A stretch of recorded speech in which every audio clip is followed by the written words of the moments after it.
Está no ar. Gente que fala. Gente que fala. Tem texto e direção geral do jornalista Fausto Camunha. Gente que fala. Reúne de segunda a sexta-feira formadores de opinião para discutir as principais notícias do dia. Gente que fala. Tem o selo de qualidade APCOM. Olá, o programa Gente que Fala está começando. Boa tarde para todo mundo. Estamos ao vivo pela AltV, a TV da internet, também pelas redes sociais, Instagram, Facebook, o nosso canal do YouTube, para você acompanhar essa nossa jornada de hoje. Tudo no ar, tudo no ar, tudo à sua disposição, até a 1 da tarde. A gente quer você aí comentando, curtindo, compartilhando a nossa transmissão. Participe também pelo WhatsApp, 973350038 é o número. De novo, 973350038. Eu sou o Mauro Frismo, meio-dia em ponto. É quarta-feira e você conhece o nosso espaço por aqui nesse dia. Sempre os assuntos da saúde, do bem-estar e do comportamento para a gente analisar e para a gente debater. Então vamos montar aqui a nossa mesa com os especialistas de hoje para essa conversa de quarta-feira. Dr. Alexander Gomes de Azevedo, nutrólogo, escritor, pesquisador, especialista em saúde da família. Tudo bem, doutor Alexander? Bem-vindo, obrigado por colaborar com a gente. Tudo bem, Mauro? Bom dia a todos. Aliás, boa tarde, né? Depois de meio-dia. É um prazer muito grande estar aqui e com essa banca especialista e especial. Obrigado pela presença. Também com a gente aqui nessa nossa jornada de hoje, na nossa bancada, doutor Cleman Radian. Ele é médico nutrólogo com atuação em medicina integrativa e ortomolecular. Doutor Cleman, boa tarde, bem-vindo, tudo bem? Boa tarde, bem-vindo. Muito obrigado pelo convite. Obrigado pela oportunidade aqui com a gente. Também com a gente é a doutora Rianca Reis, ela é biomédica, secretária da Associação dos Diabéticos de Cambuí e membro da coalizão Vozes do Advocacy. Tudo bem, doutora Rianca? Bem, boa tarde, Mauro, boa tarde, pessoal. Também muito obrigada pelo convite, muito feliz de poder conversar um pouquinho com vocês hoje. Também na nossa bancada, o Bruno Amaro, executivo, diretor de vendas da Latam na Allurion Technologies. Tudo bem, Bruno? Bem-vindo, boa tarde. Olá, Mauro, boa tarde aos ouvintes do programa Gente que Fala, quem está acompanhando também pelo vídeo. Um prazer estar aqui com vocês, obrigado pelo convite aí, também com essa mesa maravilhosa de hoje. Vamos lá, pessoal, meio-dia e 1, vamos tratar do nosso primeiro assunto do programa Gente que Fala de hoje. A primeira morte por Covid-19 no Brasil foi registrada em 12 de março de 2020. Nesses 3 anos, o Brasil chegou a 37 milhões de casos e quase 700 mil mortes causadas pela doença. A pandemia teve oscilações, com várias ondas, sendo a pior delas em abril de 2021, que teve uma média superior a 3 mil mortes por dia. As medidas não farmacológicas, como o uso de máscara, higienização das mãos e o distanciamento social, ajudaram a aliviar o cenário. Mas o avanço da vacinação foi determinante para a redução expressiva do número de casos graves, hospitalizações e óbitos. Doutor Alexander, eu começo com você a respeito deste nosso tema aqui. 3 anos da primeira morte por Covid no Brasil. O que esperar em relação ao Covid-19 daqui para frente, doutor Alexander? A estabilização, né? É o convívio realmente que nós temos que ter com essa doença, que foi muito mais grave do que esperávamos. Agora está mais controlada, porque já sabemos trabalhar um pouco mais com elas também. E questão das vacinas, que foram muito importantes para esse ajuste, para esse equilíbrio.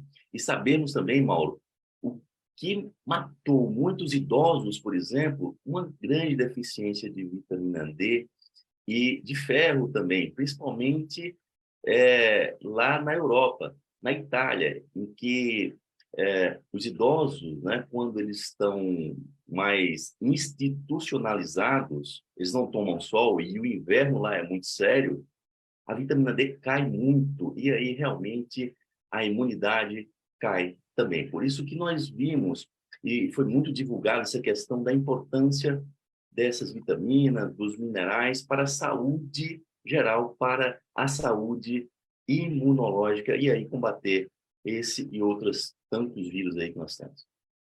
Bom, o momento atual da Covid, doutor Alexandre, a gente vive aí esse início da aplicação da da vacina bivalente. Há um desafio por aí, porque é o grupo mais idoso que está sendo chamado neste momento, e em uma boa parte também deles, né, muita gente que não recebeu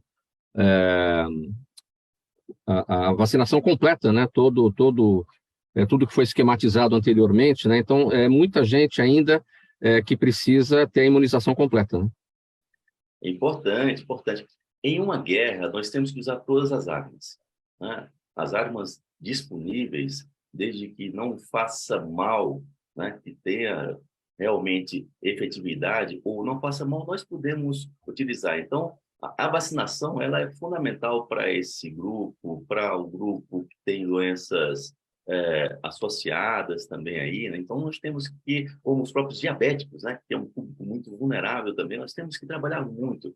Idosos, diabéticos, obesos, hipertensos, então nós temos que trabalhar muito esse grupo e deve sim ser vacinados.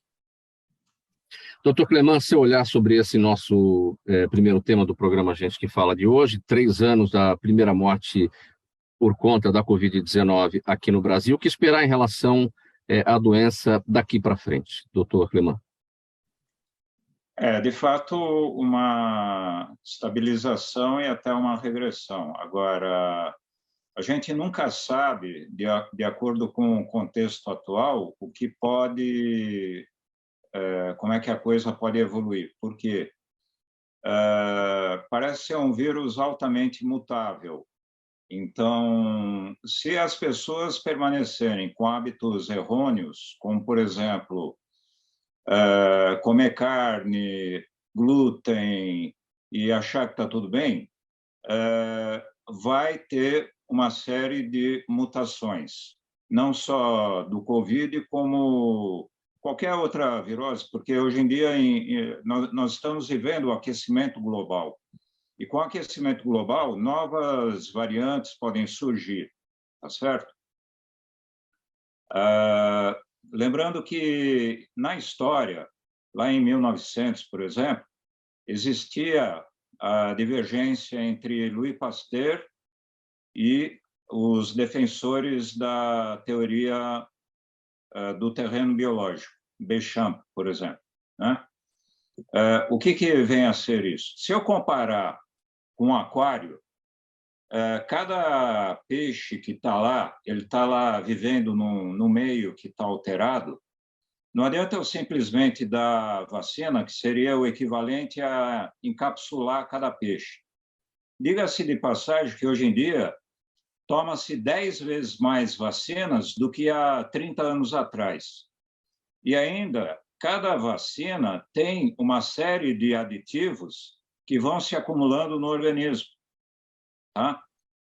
Além do que, essas vacinas mais modernas, da Pfizer, AstraZeneca, elas têm um componente de interação genética diretamente, ou seja, fazem com que o sistema imunológico passe a trabalhar exclusivamente para aquela virose com aquela variante. Isso é completamente diferente do modelo antigo de vacinação. Então, a gente precisa ter uma certa precaução em relação às consequências desse excesso de vacinação, e principalmente com essa tecnologia mais moderna. Lembrando que a alteração adequada do terreno biológico, por si só, traria um benefício muito grande para a população em geral. Por exemplo, alertando da importância de alimentos de base vegetariana, a importância da atividade física, a importância de prevenir os casos de diabetes, obesidade, de forma correta, não simplesmente dando insulina, não simplesmente dando suplemento que vai queimar a caloria, não. Tratar a pessoa por inteiro, que é a grande proposta da medicina integrativa. Sim. Doutora Ianca, o que esperar da Covid-19 daqui para frente, agora, né, 3 anos após a primeira morte pela doença no Brasil? Bom, a gente ainda não conseguimos fugir disso ainda, né? A gente ainda tem casos, mas muito mais estáveis. As pessoas não estão ficando tão doentes, né? Isso já é um grande benefício aí que a gente teve com a questão, né, da vacinação, da educação da população também, acho que em saúde. No diabetes ficou muito claro, né, a agressividade dessa infecção, dessa doença para as pessoas com diabetes, porque eu digo que assim, começou primeiro na saúde mental, né, das pessoas com diabetes. Eu, por exemplo, eu tenho diabetes desde que eu nasci, e aí quando surgiu, né, as notícias, as primeiras notícias, era assim, pessoas com diabetes estão morrendo, obesidade, grupo de risco. Então, primeiro veio aquele impacto mental, né, que acho que perdurou até hoje. Muita gente teve que começar a cuidar de verdade, né, também da saúde mental por causa disso. E as pessoas, né, com diabetes que ficaram doentes, que foram infectadas, tiveram um agravamento muito sério, né? Muitas, assim, a maioria foi muito, né? Muitas faleceram, infelizmente. A gente teve um número de óbitos absurdos de pessoas com diabetes aí, obesidade. Mas quem ficou, né, bem, foi assim, com muito custo, né? E o que a gente incentiva, assim como o doutor Alexander falou, o doutor Cleman, é que as pessoas tenham a questão da consciência, eu acho, em saúde, né, de prevenção, porque a gente fala, por exemplo, Mauro, que o diabetes ele não é uma doença, ele é uma condição, né? Porque a gente vive com isso, mas ele se torna uma doença quando a gente fica doente, né? A partir do momento que eu tenho uma gripe, que eu tenho um Covid, vira um transtorno muito maior do que já é, né? Então, a ideia mesmo do que esperar, eu acho, assim, para essa parte do diabetes, da obesidade, condições crônicas em geral, é que as pessoas continuem aí os cuidados com uma alimentação saudável, né? Para não, né, prática de atividade física, para que, se acontecer uma outra onda ou um outro tipo de epidemia, de endemia, a gente tenha uma passe por isso melhor, né? Não fique tão ruim assim. Agora, a gente tem que ter tirado um aprendizado disso tudo, né, doutora Ianca? Porque os hábitos que nós passamos a adotar, a higienização das mãos, lavar bem as mãos, uso da máscara. O uso da máscara, para quem está simplesmente gripado, já é indicado para você não contaminar, não passar o vírus para outras pessoas. É importante que esses hábitos fiquem, né? Tem muita gente que fala, não, agora a Covid acabou. Bom, primeiro que não acabou, né? Então, mas digamos que tivesse acabado. Mas esses hábitos são sempre importantes porque são hábitos de higiene e isso preserva a saúde de todas as pessoas. Sim, de fato. Evitam outras coisas também, né? Com certeza. Sim. E a vacinação, né? Também que ajudou muito aí. Quando eu fui infectada também, eu já estava com 3 vacinas, 3 doses, né? E mesmo assim foi difícil, porque o diabetes, é como eu falei, eu vivo tranquilamente com isso, mas a partir do momento que eu tenho alguma coisa envolvida ali, associada ao diabetes, vira um transtorno e fica muito mais difícil. Então é isso mesmo. Bruno Amaro, a sua avaliação em relação ao nosso tema, 3 anos da primeira morte da Covid no Brasil, que esperar da doença daqui para frente? Você que lida com um público específico, que é o mais obeso, que também está aí, sempre esteve, né, no grupo de risco para problemas mais complicados em relação à Covid, né? Exatamente, Mauro. Eu acho que após esses 3 anos, e principalmente os 2 anteriores, que foram os mais duros, né, eu acho que a gente fez a lição de casa como país, do ponto de vista da vacinação, como a doutora Ianca falou, um dos maiores índices de vacinação do mundo. Acho que tem alguns hábitos que foram muito bem comentados aí por meus colegas aqui da mesa, como o uso de máscara, alimentação, álcool gel. A gente adotou alguns e outros nem tanto, né? Como, por exemplo, a população japonesa que tem uma média de consumo de 10 máscaras descartáveis por ano, ou seja, lá é prática, como você falou, estou gripado e uso uma máscara, e aqui no Brasil não, né? Eu acho que os hábitos, melhoramos algumas coisas, mas acho que a vida foi tão difícil esse período que quando a gente voltou para a vida normal, a gente acabou relaxando um pouco também. Mas tem o lado do alívio, né, Mauro? Que eu acho que, assim, é fundamental a gente voltar às atividades sociais, para o ponto de vista também comercial, atividade econômica do país. Então, eu acho que agora aparentemente estabilizou, né? Sempre existe o risco de novas variantes, então por isso a gente tem que estar atento. Mas eu fico muito feliz em ver que agora a gente volta às atividades normais, sociais, principalmente quando a doutora Ianca falou, do ponto de vista mental também, a população estava sofrendo muito, ainda sofre. Por exemplo, o próprio reflexo disso foi o impacto da telemedicina e, mais especificamente, da parte da telepsicologia, que cresceu muito e hoje é uma ferramenta que acho que vai ser constante nas nossas vidas ainda para a gente se recuperar desse impacto que causou dessa exclusão que a gente teve, né, nas pessoas próximas, amigos, familiares, durante o período prolongado. Mas acho que a sensação final é de alívio aí para a gente poder retomar nossa vida pré-pandemia, né? É isso aí, Bruno, que assim seja, que a vida volte cada vez mais ao normal, que a gente volte a ter aí aqueles momentos pré-pandemia e, claro, cada um fazendo aí a sua parte para proteger a saúde de todo mundo. 12h14, programa Gente que Fala, edição de quarta-feira, assuntos da saúde, do bem-estar, do comportamento por aqui, ao vivo pela UTV, a TV da internet e também pelas redes sociais, Instagram, Facebook e o nosso canal no YouTube. Doutora Alexander, os idosos foram os mais afetados pela pandemia, e não apenas pela Covid, mas também por muitas outras doenças. Uma das mais comuns nessa faixa etária e que costuma ser negligenciada é a anemia por falta de ferro, que pode levar a sintomas como cansaço, fraqueza e depressão. Segundo especialistas, nos idosos, mesmo a anemia leve pode levar a uma diminuição significativa da qualidade de vida e à redução da taxa de sobrevivência. Cansaço, fraqueza e depressão são sinais, então, é o primeiro olhar para isso, o doutor Alexander? Exatamente, e principalmente essa questão de perda de memória, eu não estou dormindo bem ou estou dormindo muito.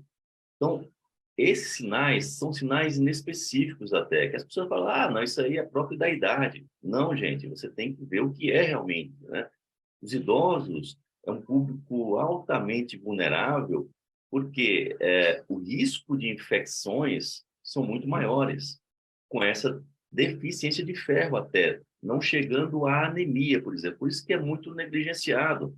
Alguns colegas eu vejo que pedem só o hemograma, e por ali você já vê se tem ou não anemia, mas não é só o hemograma. Você tem que ver a ferritina, a saturação de transferrina, o ferro sérico, você vê o metabolismo do ferro para saber se tem ou não essa deficiência de ferro. Porque uma deficiência de ferro, Mauro, já pode levar a transtornos cognitivos nesse público. Não só nesse público, nas crianças também.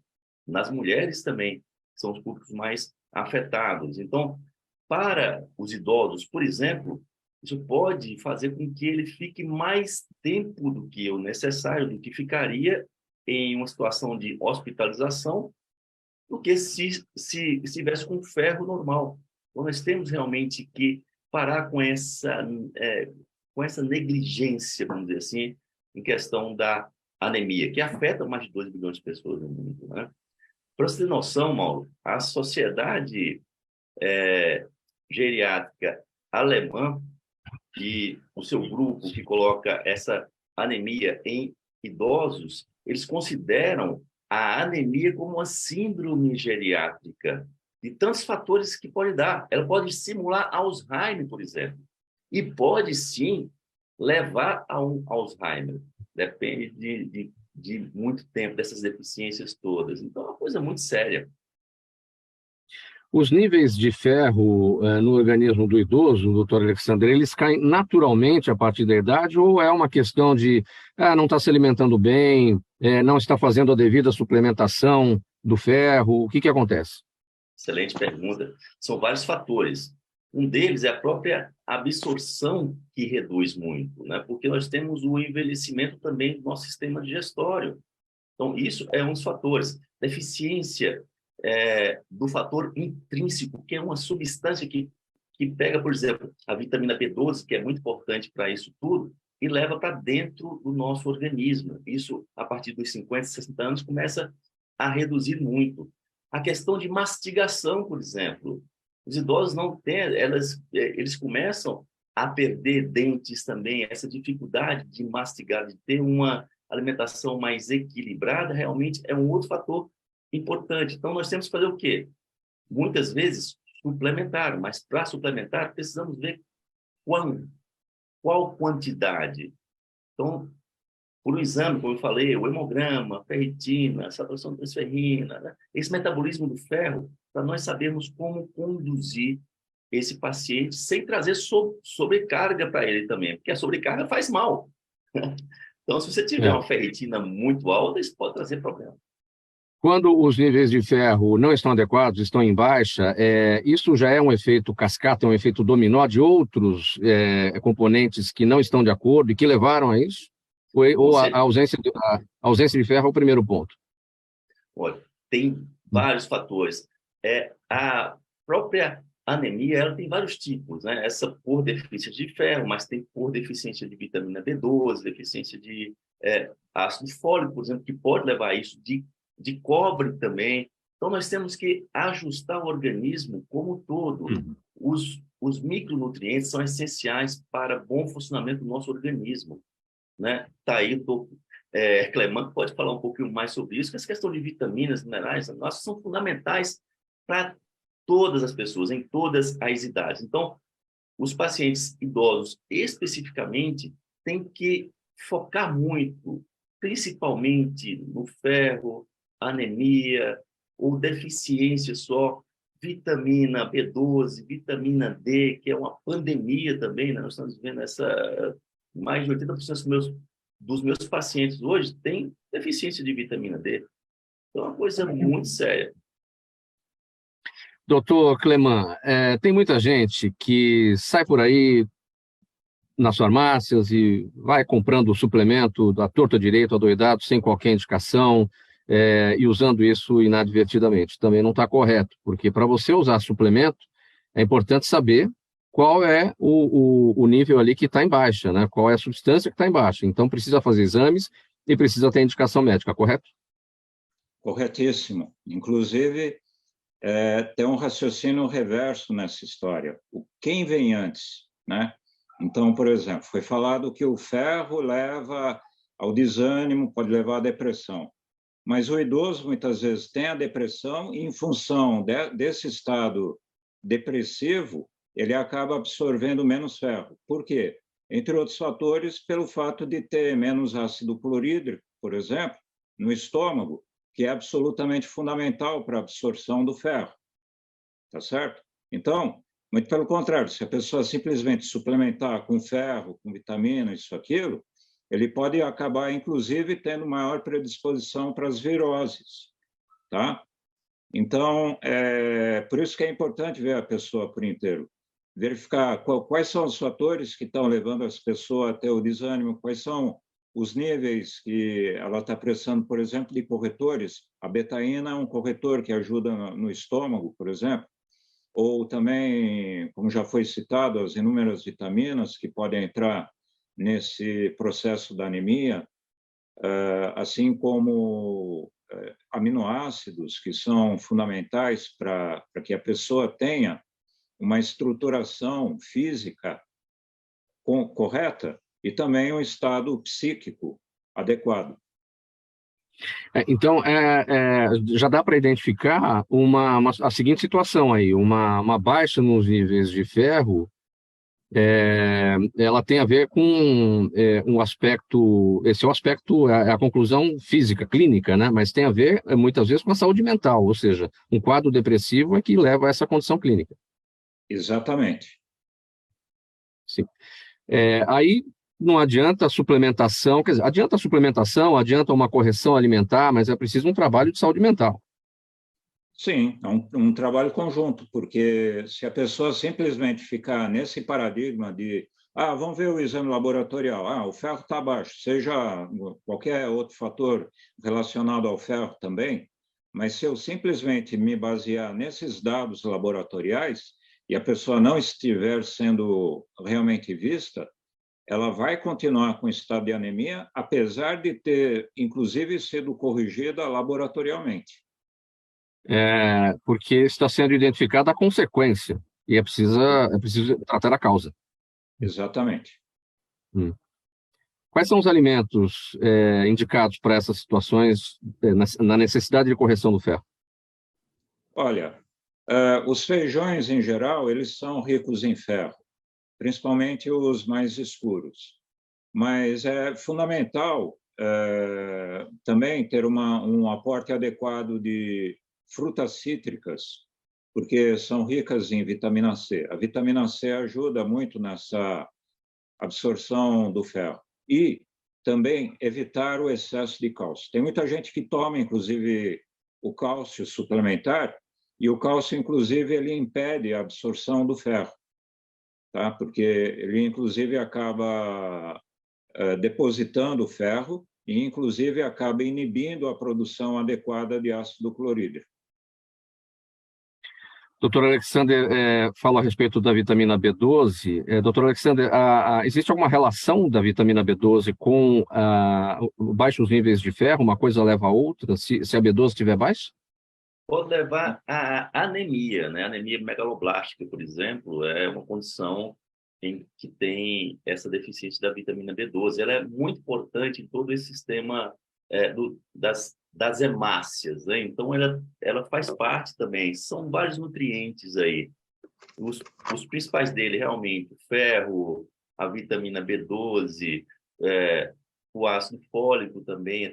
O cobre, né, um mineral, também pode se entrar nesse grupo aí importante. Então, nós temos que ver todos esses nutrientes, ou seja, não vai ser só um que vai resolver. Quando você tem deficiência de um, pode ter certeza que tem vários outros aí deficientes, mas vários outros. Então, não sei, se você tem deficiência por um motivo, por exemplo, que é o envelhecimento do sistema digestório, né? Como o doutor falou, isso inclui as enzimas digestivas todas, e essa absorção passa a ser reduzida. Isso é uma coisa muito séria. Nós temos que trabalhar de uma forma global, realmente, pensar no paciente de uma forma global, né? Mais holística.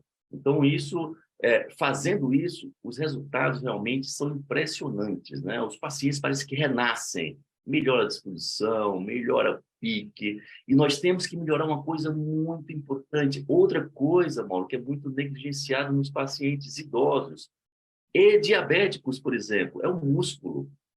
Com esse processo de envelhecimento, nós vamos perdendo músculo, que é a sarcopenia, perda de massa muscular progressiva com a idade. E sem músculo, essa glicose tem uma dificuldade de entrar nos tecidos. E, ao mesmo tempo, o equilíbrio dos idosos, afeta até a parte de alimentação. Então, nós temos que trabalhar muito de uma forma holística.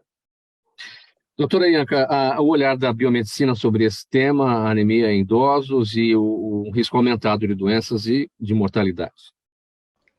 Então, a gente fala muito, pegando aí o gancho do Dr. Alexander, né? A gente negligencia, eu acho, muitas coisas ainda na saúde da população idosa, né? Porque são muitos detalhes que vêm com a senescência, com o envelhecimento, né? E a anemia, né? A simples deficiência de ferro leve ali, né? Mesmo que seja um caso considerado muito leve, ele pode causar um impacto, né, nas outras condições clínicas, como o diabetes, muito grande. Eu falo que é um bate-volta, né? Tanto o diabetes pode impactar na anemia, quanto a anemia pode impactar no diabetes, né?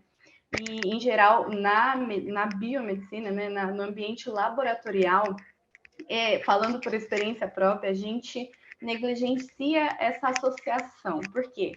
Eu falo que a biomedicina, a gente tem um olhar muito clínico, né? A gente tem um olhar muito ali no que está no exame, no que deu errado ali. Deu falta de deficiência de ferro? Então, olha, a gente manda lá para o paciente.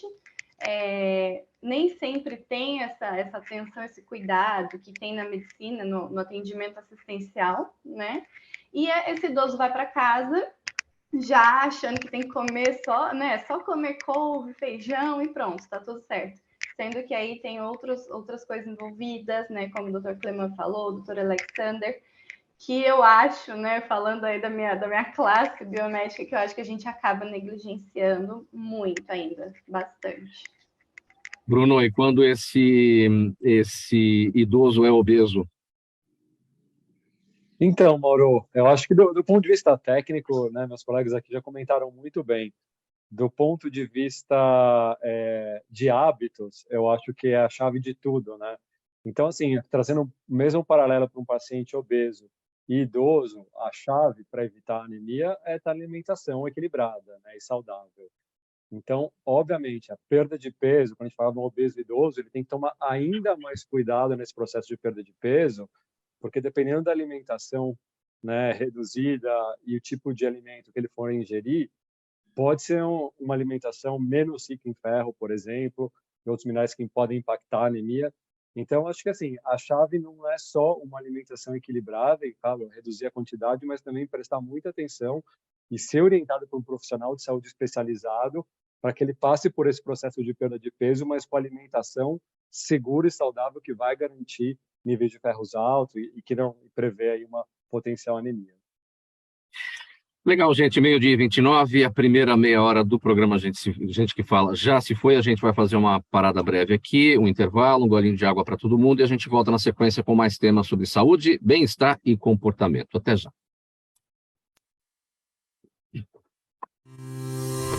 Toda ação estratégica de sucesso tem um componente fundamental: um instituto de pesquisas ético, rápido e preciso. Afinal, é ele que vai fornecer informação confiável, sem achismos ou palpites. E isso, numa época de mudanças rápidas e repentinas, é fator crítico de sucesso. A Orbis é um instituto de pesquisas que une precisão e confiabilidade estatística com a mais alta tecnologia em pesquisas do mercado. Tem inteligência artificial, robótica e Big Data, entre outros recursos, para que você tenha uma informação correta, confiável, com o menor custo e no menor tempo possível.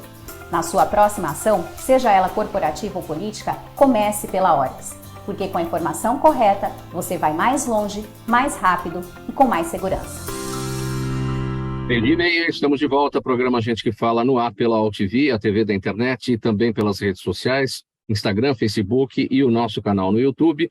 Quarta-feira por aqui os assuntos da saúde, do bem-estar e também do comportamento. Vamos para o próximo tema aqui com o Dr. Clément Radian. Dr. Clément, tratar a doença antes que ela se torne uma doença. Esse é um dos principais objetivos da medicina ortomolecular e biomolecular. São práticas que atuam na prevenção e tratamento de doenças, integrando conhecimentos da nutrição e da genética molecular e permitem identificar e corrigir deficiências de vitaminas e outros componentes essenciais ao organismo. Tudo isso sem deixar de lado as emoções do paciente, que muitas vezes se tornam a principal causa do adoecimento. Vamos começar falando sobre, para o leigo, né, doutor Clément, a medicina ortomolecular e biomolecular, o que são essas? Porque não são práticas, não são especialidades, são práticas, é isso? Exato. São práticas reconhecidas pelo Conselho Federal de Medicina, porém ainda não se tornaram especialidades. Se estabelece nelas de que existe toda a atuação, inclusive ao nível epigenético. O que vem a ser epigenética? É aquilo que está acima da genética. Então, por exemplo, o DNA ele tem toda uma sequência de ácidos nucleicos que formam a cadeia de proteínas, tá certo? Que isso daí é a informação básica do que o organismo, o que vai acontecer no organismo.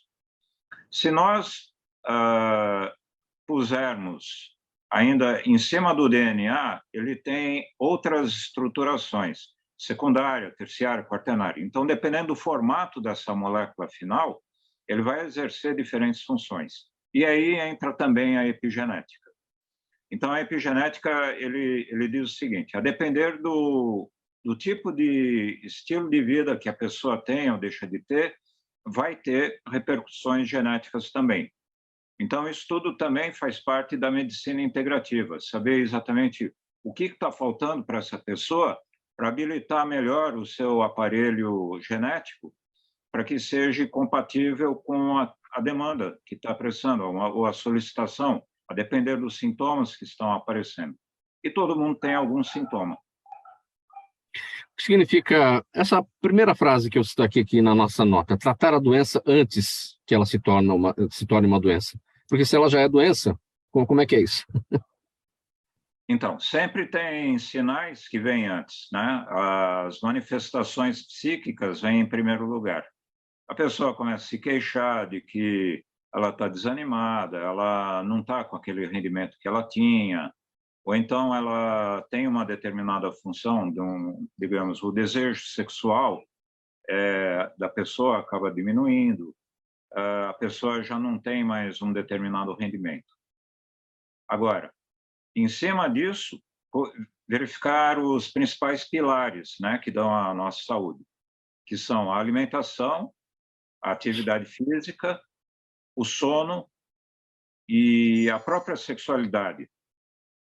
Com base nesses pilares, a gente pode dizer, olha, você tem uma determinada predisposição para adoecer disso, disso, disso.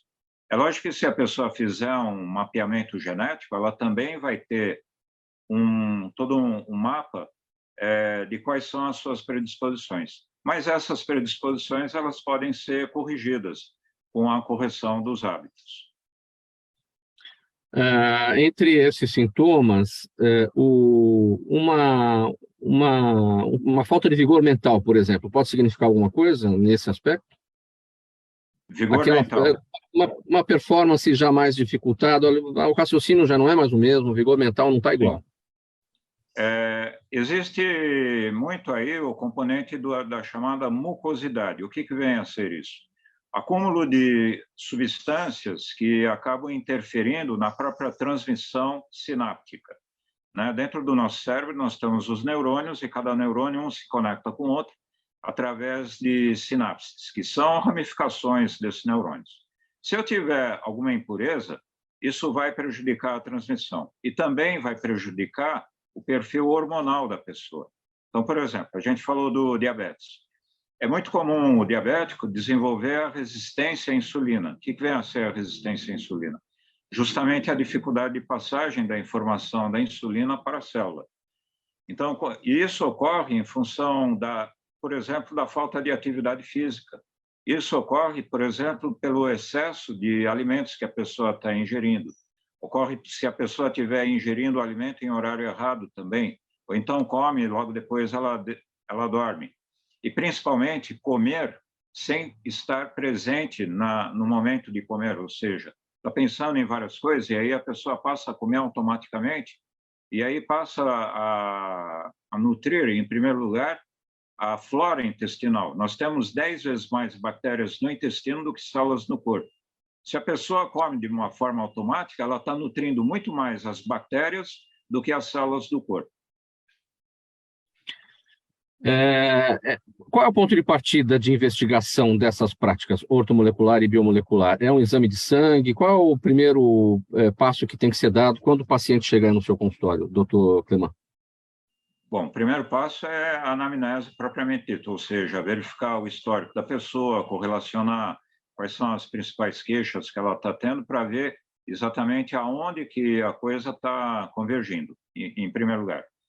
Na sequência, o exame físico, verificar quais são as manifestações que estão aparecendo clínicas dessa pessoa, para finalmente chegar nos exames mais específicos. Ainda dentro do consultório, é possível, dentro da prática ortomolecular, realizar uma microscopia de campo claro ou de campo escuro para verificar, por exemplo, o estresse oxidativo, para verificar quais são predisposições gerais. Também existe a possibilidade da biorressonância e também existe a possibilidade da termografia. A termografia é um exame muito interessante porque ele mostra em imagens quais são as áreas do corpo que podem estar predispostas, tanto para doenças crônicas como para doenças mais agudas. E aí, na sequência, com base nesse levantamento todo, a gente pede os exames laboratoriais específicos. Como é que os planos de saúde, doutor Cleman, olham para as práticas ortomolecular e biomolecular em relação à cobertura de procedimentos, uma vez que são práticas e não são especialidades? Até onde eu saiba, os convênios não têm um ressarcimento direto em relação à ortomolecular. Pode-se aventar na possibilidade de eventualmente correlacionar com uma outra especialidade. Em geral, é isso que acontece. Mas diretamente pelo convênio, não, porque não são especialidades. E um olhar também, acho que distante, né, para o setor público, essas práticas, não, doutor Cleman? Sim, ainda distante. Apesar de que já andou melhorando, né, recentemente. Sim, melhorando e em quais sentidos, em quais aspectos? Algum claro, atendimento inicial, algum... Pode seguir. Não, com a introdução pelo SUS, né, de práticas integrativas, como, por exemplo, a homeopatia, acupuntura, fitoterapia, apesar de que ainda são feitas por pessoas não devidamente habilitadas, mas já é um passo que vai na direção correta. Faltando 21 minutos para 1h da tarde, programa Gente que Fala por aqui, quarta-feira, sempre a gente conversando sobre saúde, bem-estar e comportamento, pela Altivia TV da internet e também pelas redes sociais. Doutora Ianca, vamos falar sobre o seguinte, olha, num país com mais de 16 milhões de pessoas com diabetes e metade delas sem o diagnóstico, a coalizão Vozes do Advocacy em Diabetes e Obesidade acaba de lançar o projeto Diabetes em Ação. O objetivo é capacitar agentes comunitários de saúde. A expectativa é ampliar e agilizar os diagnósticos de diabetes para reduzir os riscos de complicações destes pacientes e, claro, ao mesmo tempo, reduzir o impacto do Sistema Único de Saúde por internações e hospitalizações. Como é que vai esse projeto Diabetes em Ação, doutora Ianca? Que já tem um tempo aí que ele já está funcionando, né? Sim, na verdade, a coalizão, né, ela já existe há um tempo, nós somos mais de 20 associações, institutos de diabetes e obesidade, inclusive, tem hipertensão também, mas a gente já tem trabalhado, o nosso foco é a educação em saúde, a promoção em saúde, prevenção de doenças, né? A gente foca muito nessa questão. Vamos pensar, são mais de 20 associações, instituto, tem muita gente aí envolvida e sendo cuidada, né? A gente, nesse projeto, né, entendendo que o diabetes é um dos principais, problemas de saúde pública mundialmente, né? Não só no Brasil, mundiais, junto com a obesidade, junto com a hipertensão. Então, falarmos um pouquinho mais sobre isso, né? Com toda a comunidade, toda a população é muito importante, né? Como você disse, né, Mauro, 50% da população hoje não sabe que tem um diagnóstico. E aí, essas pessoas que não sabem não estão cuidando devidamente, né? E quem chega na casa dessas pessoas é a atenção primária lá do SUS, né? A atenção primária do SUS é a porta de entrada da pessoa para o sistema de saúde, né? E aí, esse projeto, ele vem no intuito de fazer o quê? O trabalho de formiguinha, né? A gente tem educadoras, eu sou educadora em diabetes, tem mais um pessoal aí, uma equipe enorme de educadores em diabetes, em obesidade, hipertensão. Tem profissionais que estão com a gente também. Tem uma empresa, a Novo Nordisk, prefeituras, né? A Prefeitura de Birigui, na onde vão acontecer agora nos próximos momentos, né? Birigui, interior de São Paulo, Cambuí, interior de Minas, Nova Friburgo, interior do Rio, e Fortaleza, né, no Ceará. Então, esses lugares, essas prefeituras também estão com a gente. Eu falo que é uma união, uma parceria mesmo em prol da comunidade, da saúde da comunidade. E o objetivo nosso principal é fazer o quê? Capacitar esses agentes de saúde que agora viraram profissionais de saúde mesmo, né? Esse ano, eles já tinham, desde 2018, se não me engano, a capacidade de fazer, acho que aferição de pressão e teste de glicemia, mas eles tinham mais um papel de direcionar. Né, deu aqui alguma alteração, eles direcionavam para onde tinha que ir. Agora eles já estão mais aí, como viraram, né, de fato, profissionais de saúde, a gente precisa capacitar essas pessoas, porque o ramo também de trabalho dessas pessoas acho que vai aumentar bastante. E aí, entendendo isso, entendendo que esses profissionais são as pessoas que vão estar lá com a comunidade que não sabe que tem diabetes, ou com os 16 milhões, né? Com os outros 8 milhões que sabem que tem, mas não sabe gerenciar, não sabe viver com aquilo, a gente quer fazer com que essas pessoas tenham, que elas possam empoderar, vamos falar uma palavra, eu acho bonita, né? Elas dão essa autonomia para os pacientes conseguirem conviver com aquilo, porque hoje, Mauro, o nosso principal problema no cuidado com o diabetes é a falta de informação, né?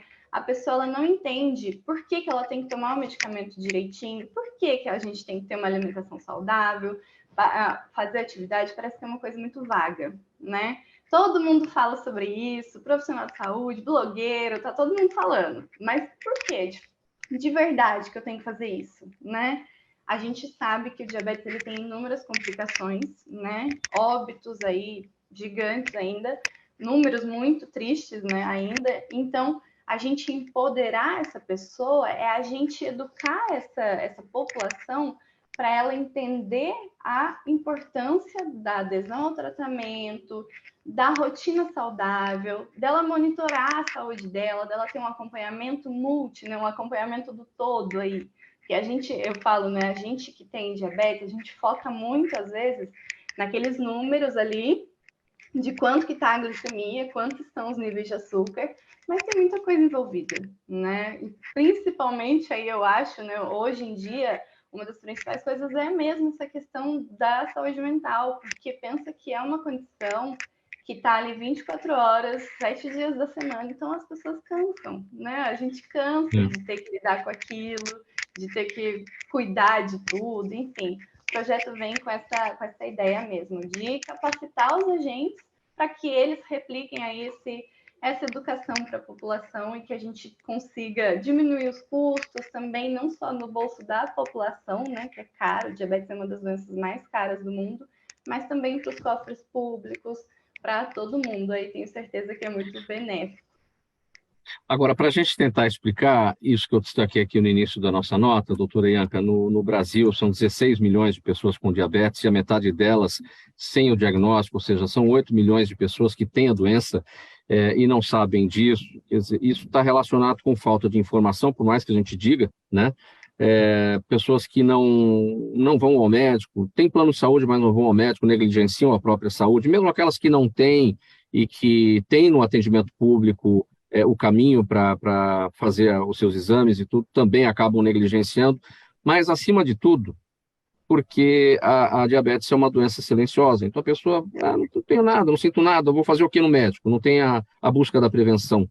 E aí, quando vai ver, já está tarde demais. Exatamente. A gente tem muito, eu escuto muito isso, né, na clínica, assim, eu não percebi, vai descobrir muito tempo depois, quando já tem complicações instaladas, né? Muita gente, inclusive jovens, não só idosos, né? Muitos jovens, a família vai descobrir muito tempo depois, e isso traz complicações que trazem outras complicações, outros problemas.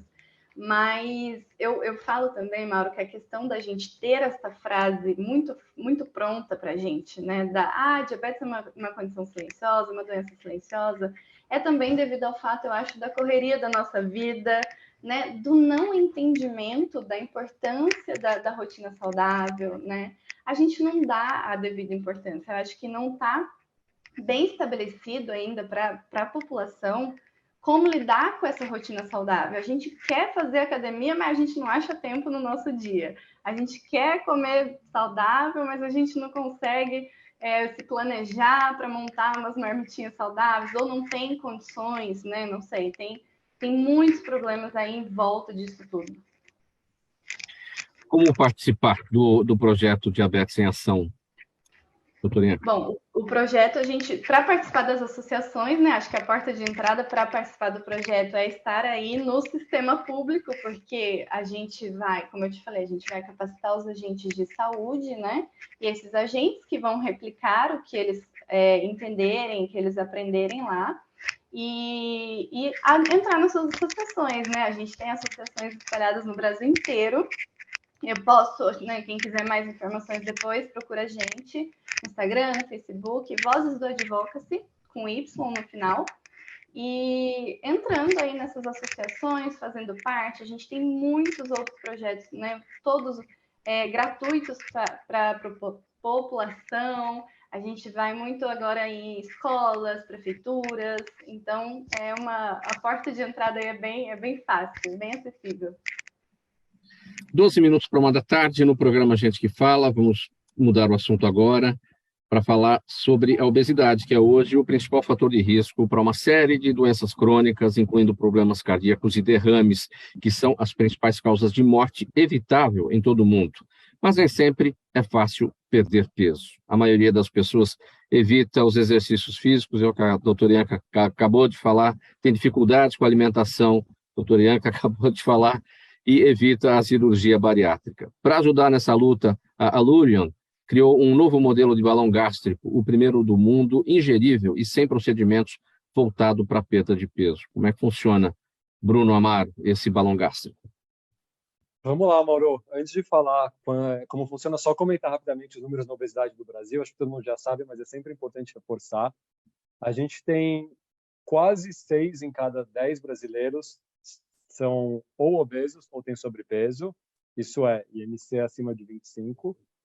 E a gente está falando de um pouco mais de 2 em cada 10 brasileiros que sofrem de obesidade, né? Ou seja, IMC acima de 30. Então, é considerada pela Organização Mundial de Saúde uma doença crônica. Antes não era considerada uma doença, né? Então, tá aí a importância disso. E aí eu vou falar um pouquinho para vocês de uma tecnologia bastante revolucionária que acabou de chegar no Brasil. A gente recebeu a aprovação da Anvisa no final do ano passado, a gente lançou o produto nesse ano. E antes de detalhar, eu só quero explicar um pouquinho onde ela está assim, no arsenal de ferramentas que os profissionais de saúde têm, os médicos têm para tratamento da obesidade, né? Então, a gente pensa desde o início, como é que é o princípio, né? Hábitos saudáveis, alimentação saudável, prática de atividade esportiva. Depois, hoje a gente tem uma variabilidade grande de dietas para perda de peso, né? Hoje tem o que está muito na moda e que é uma ferramenta super importante para o combate da obesidade, que são as injeções para perda de peso. E depois a gente entra para os métodos um pouco mais invasivos para perda de peso, que exigem algum tipo de procedimento.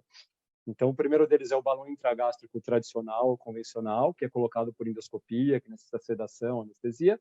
E, por fim, a cirurgia bariátrica, né? Onde é que aqui a Allurion está? Eu já vou mostrar para vocês, para quem está vendo um pouco a gente pelo vídeo também. Ela entra entre a injeção, em termos de invasividade, e os balões intragástricos, porque ele é um balão intragástrico degutível. O que é isso? É uma cápsula, para quem está vendo aqui pelo vídeo, é uma cápsula que o paciente, para um procedimento ambulatorial, que não precisa nem de cirurgia, nem de anestesia e nem de endoscopia, o paciente engole num procedimento com a ajuda de água, num procedimento no próprio consultório do médico, engole. Depois disso, vocês estão vendo aqui, tem um catéter que conecta essa cápsula. O profissional de saúde, ele enche esse balão com líquido, então são 550 ml de líquido, que é um líquido próprio, uma água, um pouco do antisséptico, e depois retira esse catéter e esta cápsula, para quem está vendo aqui, se transforma neste balão. Então, é uma solução, é uma tecnologia muito inovadora, não só do ponto de vista da colocação, tá? Eu vou segurar aqui um pouquinho para quem está vendo, mas para quem não está, é um balão de 550 ml no formato elíptico, tá? Feito de um material que é um poliuretano super fino, que permite ele caber dentro da cápsula aqui que eu mostrei para vocês. Então, a cápsula do tamanho de uma cápsula de uma vitamina. Então, qual é a diferença e qual é a tecnologia, além do formato da colocação do balão e do procedimento propriamente dito? É como esse balão sai, né? Balões gástricos convencionais, eles saem através de um procedimento endoscópico também, com sedação. Aqui, o balão deglutível da Allurion, ele tem uma válvula que ela vai se corroendo ao longo do tempo, em aproximadamente 16 semanas, ela se corrói, termina esse processo, o líquido sai dentro do estômago do paciente, e esse balão, ele murcha e ele sai naturalmente pelo trato gastrointestinal do paciente após 16 semanas ou 4 meses. Então, é uma tecnologia que não precisa nem de cirurgia, anestesia, endoscopia para colocação, e para retirada ele também sai naturalmente pelo organismo. Então, falando um pouquinho dos números, Mauro, aí, e para os participantes aqui do Gente que Fala, em média, os pacientes perdem entre 10% a 15% da sua massa corporal total. A gente vê isso muito mais próximo do 15% do que do 10%. E o que é muito legal? Metade dessa perda de peso, então aproximadamente 7,5%, acontece dentro do primeiro mês, e ao longo dos próximos 3 meses acontece o restante da perda de peso. Então, a gente está falando aqui de uma tecnologia quase não invasiva, ou praticamente não invasiva, que a gente chama que não tem um procedimento, é engolir um balão, que o paciente vai perder 15% da sua perda de peso após 4 meses, como uma grande injeção de ânimo, né? A gente sabe que para o paciente se animar e estar motivado para esse processo de perda de peso, que é muito mais do que uma ferramenta, é importante também ele estar animado com isso. Então, essa perda de peso rápido permite que ele tenha um engajamento maior do programa. E eu vou deixar aqui para você comentar aqui, Maro, e depois eu complemento. O Bruno, um trabalho com um balão gástrico tradicional e a posterior cirurgia, ele vem em paralelo com um trabalho de reeducação alimentar, né? E com uma equipe multidisciplinar e tal. É tudo no paralelo ali. E nesse caso aí, tem que ter um trabalho também de reeducação alimentar associado, não? Perfeito, Mauro. Ótima pergunta. A gente chama, né? Não chama o balão da Luron, e sim o programa Luron. Por que o programa Luron? Por uma série de razões. Primeiro, a gente só trabalha com clínicas que têm uma equipe multiprofissional, leia-se principalmente, mas não só, nutricionista e psicólogo, que ajudam o paciente, né, a nutricionista com um processo de reeducação alimentar, e o psicólogo, porque a gente também sabe que tem que haver uma mudança de hábito, e muitas vezes isso está na cabeça. Então, ajudar o paciente nesse processo de reeducação alimentar, mudança de hábitos para ter uma vida mais saudável. E, além disso, por que é um programa, Mauro? O balão, ele acompanha, ele tem um aspecto tecnológico muito importante. Ele vem com o smartwatch, que é esse aqui que eu estou usando, que mede, né, tanto atividade física, qualidade do sono, batimentos cardíacos, quanto com uma balança de bioimpedância, no qual o paciente pode medir também todos os seus, né, massa corporal, gordura, osso, músculo, e toda essa informação coletada pela balança, no qual o paciente se pesa aí pelo menos 2 vezes por semana, mais as informações do relógio, são transmitidas para um aplicativo que passa as informações para o médico em tempo real e para a equipe que está cuidando desse paciente, a nutricionista e o médico principalmente, para eles acompanharem em tempo real como está essa jornada de perda de peso do paciente. Então, sim, além da mudança de hábito do ponto de vista de apoio de profissional de saúde, a gente também tem um fator tecnológico apoiando o acompanhamento desse paciente. Pessoal, 4 minutos para 1h da tarde, temos perguntas aqui da audiência, uma para cada um, então é bem breve aí a resposta de cada um para que a gente consiga cumprir com todas elas. E o Bruno está falando, então eu começo com você. A resposta já está mais ou menos dada, é o Rodrigo Monteiro, que está no Facebook, ele quer saber quanto tempo uma pessoa pode ficar com o balão gástrico no organismo, são 16 semanas, né? E como é feita a remoção, ou seja, depois ele vai esvaziar e vai sair naturalmente. O que você consegue acrescentar ao que você já falou a respeito? Não, é exatamente isso, Maurão. Um procedimento super simples da colocação, 16 semanas em média, e depois ele sai naturalmente pelo organismo, sim. Então, é bastante... É bem pouco invasivo e bastante prático, tá? Então, acho que você já respondeu por mim, eu já tinha comentado esses pontos antes aí. Mas obrigado pela pergunta aí. Doutor Cleman, a Patrícia Mendes está no Instagram e pergunta se a ingestão exagerada de determinados nutrientes pode causar doenças. A ingestão exagerada de determinados nutrientes. Determinadas vitaminas, né? Ir além é o que a gente já falou também, né? Ir além daquilo que o organismo está precisando.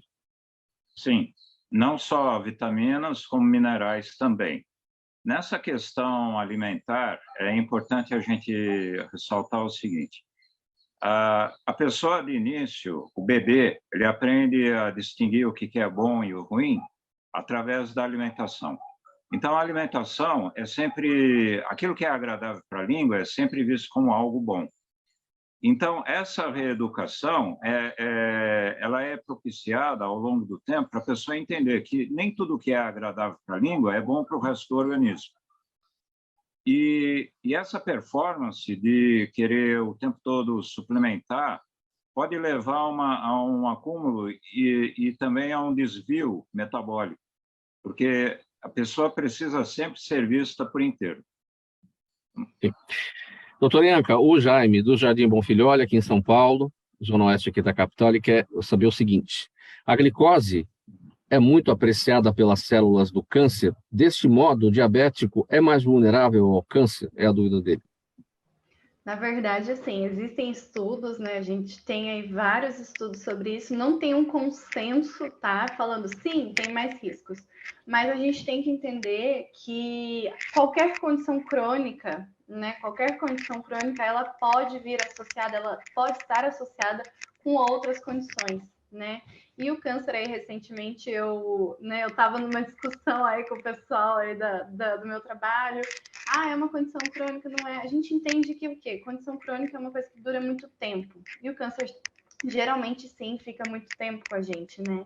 Então, não tem um consenso, tá? Respondendo a dúvida, mas entendendo que, assim, precisamos cuidar aí, como todos os colegas estão falando, do todo, porque uma condição está associada com outras várias. Doutora Alexander, a Adriana Lopes no YouTube quer saber qual é o primeiro passo para quem quer adotar uma alimentação saudável, mesmo tendo uma rotina muito corrida, e quais seriam as mudanças mais urgentes? Bem breve, doutora Alexander. Determinação. É fundamental. Você tem que estar determinado a isso. E aí sim, procurar um profissional e ter a consciência de descascar mais, desembalar menos, né? Essa questão de comer mais alimentos mais saudáveis, com frutas que sejam ricos em vitaminas, minerais, aminoácidos, e aí sim evitar tanto a questão de obesidade, prevenir diabetes, e o pré-diabetes é que explodiu no Brasil. Então, desses 16, deve ter uns 50 milhões de pessoas aí, eu estou até exagerando, mas o pré-diabetes, você tem que frear nessa parte, principalmente nas crianças e nos adolescentes. Ponto final nessa edição do programa Gente que Fala de quarta-feira, as questões da saúde, do bem-estar e do comportamento sempre por aqui. Mensagem final de cada um em 5 segundos. Doutor Alexander, sua despedida e seus canais. Olha, foi muito interessante hoje. Agradeço muito de poder estar aqui. Quem tiver dúvida, Instagram, Dr. Alexander Gomes. Doutor Cleman Radian, sua despedida, 5 segundos, seus canais também, por gentileza. Eu agradeço também, notabilizando essa importância em relação à reprogramação mental, do qual eu também me disponho a fazer. O meu Instagram é o ortomolecular_Ragian. Muito obrigado. Doutora Ianca, 5 segundos, sua despedida e seus canais. Gente, a palavra final, educação salva vidas, tá? Vou deixar o Instagram, o Facebook, Vozes do Advocacy. E o Bruno Amaro, sua despedida e seus canais também. Vamos lá. Saber que, né, para os pacientes obesos, hoje eles têm mais uma ferramenta disponível para ajudar eles nesse processo de perda de peso. Quem quiser conhecer um pouco mais do programa Allurion, a gente tem nosso site, né, que é allurion.com, com 2 L's. Tem o Instagram do Allurion Brasil, que é Allurion Brasil. E quem quiser, eu também tenho o bruno.allurion, que é o meu próprio Instagram, que eu também estou sempre alimentando ali de informações sobre o programa Allurion e o balão deglutível. Obrigado mais uma vez a todos. Muito legal, gente. Obrigado pela presença de vocês aqui nessa edição do programa Gente que Fala. Quarta-feira, sempre os assuntos da saúde, do bem-estar e do comportamento. Agradecimento em nome de toda a equipe do programa Gente que Fala, doutor Alexander Gomes de Azevedo, doutor Cleman Radian, a doutora Ianca Reis e o Bruno Amaro. Programa Gente que Fala, sempre realização da ABCom, na técnica da AltV, o Sérgio Oliveira. Sérgio, valeu aí pelos trabalhos de hoje. Apresentação, minha, Mauro Friesman, pauta e redação, Pedro Schiavon, Denilda Salvato, nossa diretora de produção, jornalista Fausto Camunha, nosso diretor-geral, na AltV, direção-geral do Alberto Luchetti. Você aí, do outro lado, espectador, internauta, a razão da nossa presença aqui todos os dias. Amanhã a gente volta a partir do meio-dia, ao vivo, pela AltV, pelas redes sociais.